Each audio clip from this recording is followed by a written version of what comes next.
무슨 말이야? 나 무슨 장난치는 줄 알았어요. 이거 진짜야? 내용이 뭐야?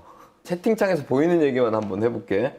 첫사랑이 가족들이랑 살고 있고 그쪽 부모님이랑도 안면은 있습니다. 어렸을 때 몇 번 봐서요. 첫사랑이 명도만 안 하면 다시 잘해보자고 하는데 마음이 흔들려요. 계속 살게 해주면 다시 사랑을 이어가자고 하는데 이게 맞는 건지 헷갈리네요. 시세보다 한참 싸게 해달라고 해서요. 진짜예요 이거? 그러니까 경매를 낙찰받았는데 거기에 첫사랑이 살고 계신다는 얘기죠? 아, 내가 상담을 정말 셀 수도 없이 받아봤는데 이런 상담은 또 처음 받아보네. 근데 첫사랑이 명도를 안 하면 다시 잘해보자 이렇게 해서 마음이 흔들린다. 자, 이건 제 영역이 아니네요. 제 영역이 아닙니다. 첫사랑 때문에 마음이 흔들리면 안 하시면 되죠, 명도를. 아, 그게 사랑이지. 명도를 안 하면 되지. 뭐 때에 따라서는 그 집을 그냥 주세요. 그 정도가 돼야 그게 사랑이지. 주시면 아마 이제 그분이 다시 시작하자는 말을 안 할 수도 있어요. 근데 그건 잘 판단하시는데, 다시 살게 해주면 사귀겠다. 제가 보기에는 좀 안 맞는데, 사랑은 상대가 나를 사랑하기 때문에 내가 상대를 사랑하는 게 아닌 거 아시죠? 이 조건부가 아니에요. 사랑은 내가 사랑하는 거지 상대가 나를 사랑한다고 해서 내가 그 사람을 사랑한다 이런 건 아니란 얘기예요. 제가 이제 진정으로 느끼는 사랑은 조건 없이 주는 거예요. 그 예수님의 사랑 이런 거 있잖아요. 근데 그쪽에서는 이미 조건을 좀 제시를 했네요. 진정한 사랑의 의미, 제가 생각하는 의미는 아닌 것 같은데, 근데 우리는 이제 그분을 의견을 얘기하는 게 아니라 우리 의견을 얘기하는 거니까 우린 조건 없이 주는 거잖아. 조건 없이 주는 게 사랑이라면 그쪽에서 더 살게 해주세요 이런 말 하기도 전에 첫사랑이네? 더 살아 이렇게 해야지. 그리고 네가 채무자야? 그럼 그거 그냥 다시 돌려줄게 이렇게 해야지. 그렇지만 거기에 대해서 내가 준 거니까 뭘 바라면 안 되겠죠. 이제 뭔가를 바라게 되면 내가 너한테 뭔가를 해줬으니까 나한테도 뭘 해줘 이렇게 되면 이게 사랑이라는 걸 둔갑해서 집착으로 시작되는 거고, 이 집착이 스토킹이 시작되고 뭐 살인까지 가는 그런 경우들이 있는데, 제가 말하는 사랑을 우리 질문자님이 갖고 계시는 거라면 마음대로 하시면 되고, 근데 내가 뭔가를 바라고 그런 걸 한다 그러면 그거는 뭐 사랑은 아니고 거래죠, 거래. 거래면 뭔가 실익이 있어야 되는데 그런 이득이 있는지 한번 잘 찾아보시고, 저는 사랑을 믿지만 그 남녀 간의 열정적인 그런 욕망의 사랑은 오래가지 못한다는 거라고 저는 생각합니다. 그 탈무드에 보면은 정확히 기억이 안 나는데 7년이라는 기간까지 딱 박아놨어요. 남녀의 열정적 사랑은 7년이 유효기간이다. 제가 그 책을 토대로 제가 반은 지어낸 얘기예요. 그런데 이제 그런 거 있죠. 부모가 자식을 사랑하는 사랑. 이런 건 7년이 아니지 않습니까? 조건 없는 사랑.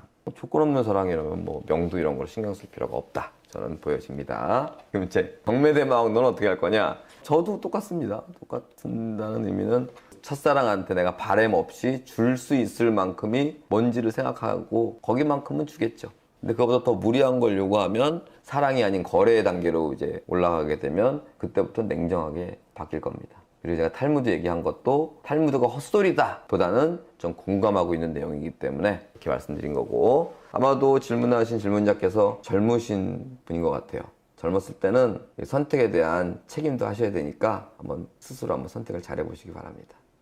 질문이 조금 심각한 경우 같아서 쭉 읽어볼게요. 세입자이자 채권자가 보증금을 돌려받지 못해 집주인을 상대로 경매를 건 물건을 낙찰받았습니다. 낙찰금 중 채권자는 일부 배당 후 받지 못하는 보증금은 낙찰자 인수입니다. 채권자의 경우 임차권 및 전세권 등기와 전입은 그대로 둔 채 다른 곳으로 이사를 하였으며 해당 집이 비어있는 것을 알고 채무자가 현관 비밀번호를 무단으로 뜯고 받고 본인이 쓰고 있다고 합니다. 채무자가 쓰고 있다. 소유권 이전이 되었음에도 채무자이자 현 점유자인 전 집주인은 무응답인 상태입니다. 전기, 계량기 사용량이나 우편물 상태 등으로 봤을 때 실제로 사는 게 맞는 것 같습니다. 채권자의 경우는 어차피 못 받은 전세금 저에게 받게 될 것이니 알아서 해결 후 받기를 원하는 상태입니다.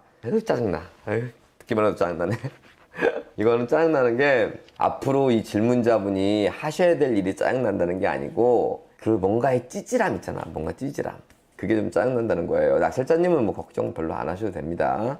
그러니까 무슨 상황이냐면 임차인이 있었는데 임차인 스스로 나름 완벽한 조치를 취해놓고 나간 거예요. 나갔는데 그 집이 비어있으니까 망한 채무자가 거기 들어와서 살고 있는 거죠. 그러니까 낙찰자 입장에서는 그걸 이제 사용해야 되는데 그 사용을 못하고 있는 그런 상태입니다. 안타깝게도 조금의 노력과 조금의 비용이 들어갈 것 같습니다. 무슨 이야기냐면 채무자를 상대로 인도명령 신청을 하시고 인도명령 결정된 걸 가지고 집행을 하셔야 될 것 같습니다. 법원에 가셔서 인도명령 신청을 하세요. 누구를 상대로? 채무자를 상대로. 채무자를 상대로 인도명령을 신청을 하면은 인도명령 결정이 안 날 리가 없습니다. 결정은 된 거거든요. 그 결정문 가지고 집행하셔야 됩니다. 제가 뭐 지금 협상을 이렇게 해라 저렇게 해라 이렇게 말씀을 안 드리는 건 이게 답이기 때문에 그렇습니다. 우리가 뭐 전 세입자가 살아야 될 권리를 가지고 채무자가 사는 데 있어서 넌 부당하다 뭐 어쩌고저쩌고 이게 중요한 거 아닙니다. 중요한 건 내가 사용 수익할 수 있냐가 이 부분에서는 중요성이거든요. 거기에 대해서는 협상도 뭐도 필요 없습니다. 그냥 집행하셔야 됩니다. 집행하시고 나서 다음 절차는 밟으시기 바랍니다. 이거는 걱정이나 스트레스를 받으면은 또 많이 받을 수도 있는 부분이거든요. 아, 이거 집행비용 안 나가야 되는 거 나가네. 하지만 지금은 그 방법 외에는 없다.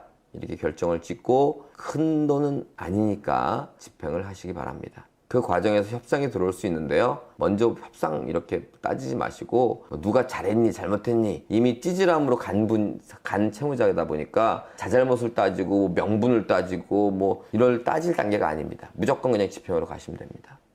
뉴스를 잘 안 봅니다. 안 보는데 식당에 틀어져 있길래 잠깐 봤더니만 그 전세 사기 피해자들을 구제해주는 방안을 정부에서 생각하고 있는 모양이에요. 뉴스를 보니까 경매 중지를 시키겠다 뭐 이런 얘기도 나옵니다. 지금 그런 피해자가 많고 심지어는 극단적인 선택도 한 걸로 저는 알고 있는데요. 이런 것들에 대해서 정부가 대처를 한다. 이런 거 좋은 얘기죠. 그러나 좀 너무 사건이 터지고 나서라는 맛이 없지 않아 있습니다. 저는 이제 곧 성인이 될 고3을 데려다 놓고 세금이 뭐냐? 그러면 제가 고3으로 생각한다면 국가에다 내는 돈 이 정도로 정의할 것 같아요. 그리고 이제 실제로는 내가 월급을 받아서 내가 실수령액이 얼마라는 점, 그리고 이제 자영업이나 이런 장사하시는 분들은 내가 이제 얼마를 벌고 그거에 대해서 신고를 해야 된다는 거, 이런 것들이 사회에 나왔을 때 전혀 몰라요. 전혀.